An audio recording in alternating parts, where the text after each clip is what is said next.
Some residents in the Carolinas are still dealing with the havoc Hurricane Helene caused to their homes and neighborhoods. Cornelia Nicholson joins us now, and Cornelia spoke with a South Carolina resident who was right in the middle of it. Yes, David, Myra Brock says right now she's still without power to her home, but her and her roommates are finding ways to survive, and they're even helping others.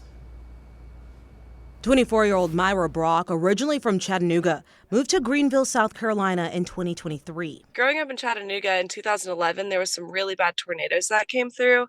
And that's the only other time I've lived through a bad storm like this. And I would say this was probably worse than those tornadoes were, like as far as tree damage goes. She says living in the mountains, she and her roommates thought it would just be a bad storm. She says Tuesday night there was heavy rain, lightning, and strong winds blowing down trees. She even lost power at her house, thankfully getting it back on the next day. So then when Thursday was about to come around, I was like, I mean, if that was not even the storm, like I can only imagine how this is about to be.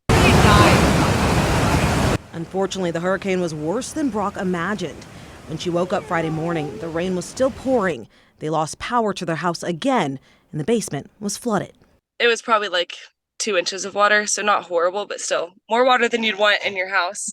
Oh gosh, guys, our yard is bad. Look at this. After inspecting the water damage, she says they looked outside to see a river flowing through their yard.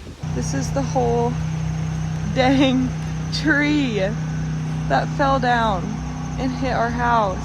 Shortly after that, we watched a tree fall completely onto our porch and just like smash it. And it was terrifying. We were all just sitting there watching it, and you know, we don't really know what to do. We're like, well, I guess we run away.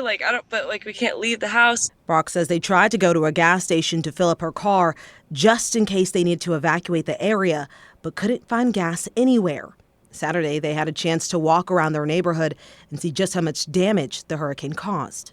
Pretty much every other, if not every house, had some type of huge tree that had fallen, either on their house or in their yard or across the street or on power lines. So it was really crazy. Brock says they've been without power since Thursday, resorting to using tons of candles, leaving the windows open for airflow, and walking to a grocery store to recharge their devices. I charged my phone, my watch, and my headlamp.